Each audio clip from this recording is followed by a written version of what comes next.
Margaret Chen stood at the floor-to-ceiling window of her corner office, watching the city lights blur through tears she refused to let fall. She had built an empire from nothing, turned a small tech startup into a billion-dollar company, and earned a reputation as one of the most formidable CEOs in the industry. But none of it mattered anymore. None of it could fix what was broken. Her daughter Emma lay in a hospital bed 30 floors below, staring at a ceiling she'd memorized in the 6 months since the accident.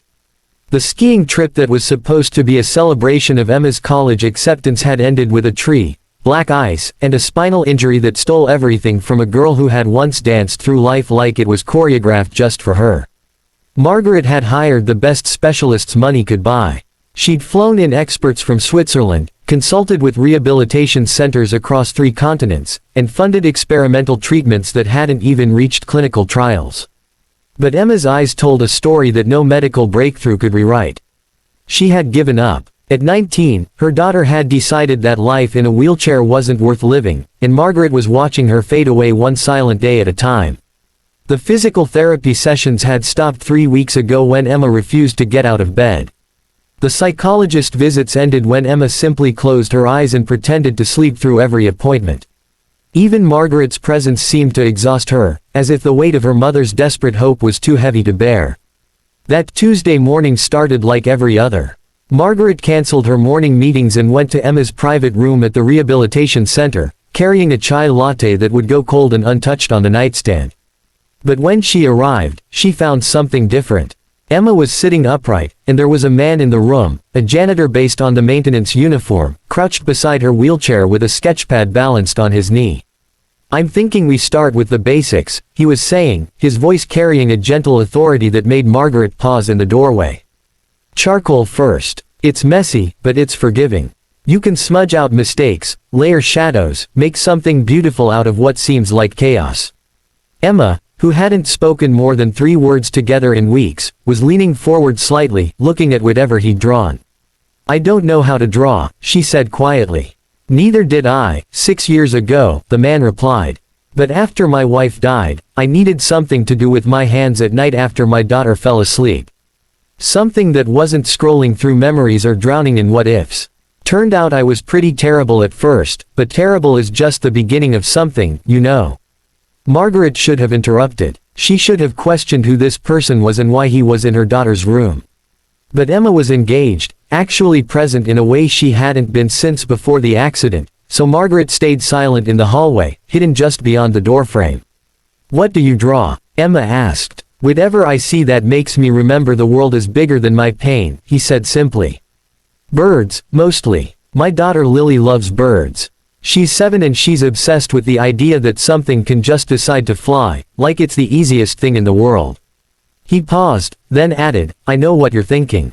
That flying is exactly what you can't do anymore. But I'm not talking about legs, Emma. I'm talking about the part of you that chose what to chase before anyone told you what was possible." Margaret watched her daughter's face crumple, watched her finally cry the tears she'd been holding back for months. And she watched this stranger, this janitor, simply sit with that grief without trying to fix it or explain it away. His name was James Porter, and Margaret learned his story in pieces over the following weeks. He worked the night shift at the rehabilitation center, cleaning rooms and hallways after the medical staff went home. He was 36, a single father after losing his wife to cancer, and he'd been cleaning buildings for 11 years to support his daughter while she slept safely with his mother a few blocks away. He drew because it was free and quiet, and it gave him a reason to notice beautiful things in a life that had taken so much. He had started talking to Emma purely by accident. He'd been cleaning her room late one evening, thought she was asleep, and started sketching the view from her window by the dim light from the hallway. She'd asked what he was drawing. He'd shown her. They'd talked for 20 minutes about nothing important, about birds and bad TV shows and what rain sounded like. It was the first real conversation Emma had had since the accident, the first time someone had talked to her like she was still whole. After that, James started bringing his sketchpad earlier in his shift. He'd spend his 15-minute break in Emma's room, teaching her basic techniques, talking about texture and shadow and negative space. He brought her charcoal pencils and cheap paper. He showed her how to hold the pencil differently when her fingers wouldn't cooperate, how to tape the paper at an angle that worked with her limited mobility. He never mentioned the wheelchair or the therapy she was refusing or the future that terrified her. He just taught her how to see things worth capturing. Margaret watched her daughter transform. Emma started asking for her wheelchair so she could reach the window better for natural light. She requested to go outside to the courtyard, not for therapy, but to draw the fountain and the pigeons that gathered there. She started talking to Margaret again, showing her sketches, discussing shading techniques with a spark in her voice that had been extinguished for half a year. One evening, Margaret waited for James after his shift. She found him in the staff locker room, changing out of his uniform, and she did something she'd never done before. She thanked someone for something money couldn't buy. "You brought my daughter back," she said, her voice breaking. "I don't know how to repay you." James looked uncomfortable with the gratitude. "I didn't do anything special. I just treated her like a person instead of a patient." "I want to help you," Margaret insisted. "You work nights cleaning floors when you should be." "Should be what?" James interrupted gently. "Making more money. Climbing some ladder." "Ms. Chen, with respect, I know who you are. I know you think success looks a certain way. But I have a daughter who feels safe and loved. I have work that lets me pay our bills and be home when she wakes up. I have time to draw and notice beautiful things. I'm not lacking anything." Margaret realized she'd been seeing him as broken too, as someone who needed fixing, rescuing, elevating to something better. The assumption felt ugly in the light of his contentment. "But I can at least," she started. "You can let Emma draw," James said. "You can stop seeing her wheelchair as an ending and start seeing it as just a different way of moving through a life that's still hers to create. That's what I need from you.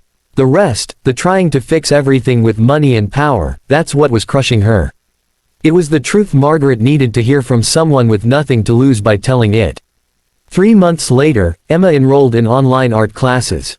6 months after that, she started physical therapy again, not to walk, but to strengthen her arms and core so she could paint larger canvases. A year later, she held her first small exhibition at a local gallery, selling 5 pieces and donating the proceeds to the rehabilitation center where she'd met James. Margaret attended the opening, watching her daughter maneuver her wheelchair between admirers, glowing with purpose and pride. James was there too, standing in a corner with his daughter Lily, who was now 8 and had contributed 3 crayon drawings of birds to the exhibition at Emma's insistence. "I'll never be able to thank you enough," Margaret said to him quietly. James smiled, watching Emma laugh with a collector who was gushing over her work. "You already have. You let her be broken for a while. You stopped trying to fix everything. That's what she needed from you." Margaret realized he was right. Her greatest act of love hadn't been the specialists or the money or the desperate searching for solutions. It had been learning to sit with her daughter's pain, to let her find her own path forward, and to trust that hope could look different than she'd imagined. Emma would never walk again. But she had learned to fly anyway, in all the ways that mattered. And it started with a single dad who whispered, not just to her but to them both, the same message in different ways: "You're not broken. You're just becoming something new." Sometimes the most profound help we can offer isn't a solution. It's simply being present in someone's pain and showing them that life, even the one they didn't choose, is still worth creating.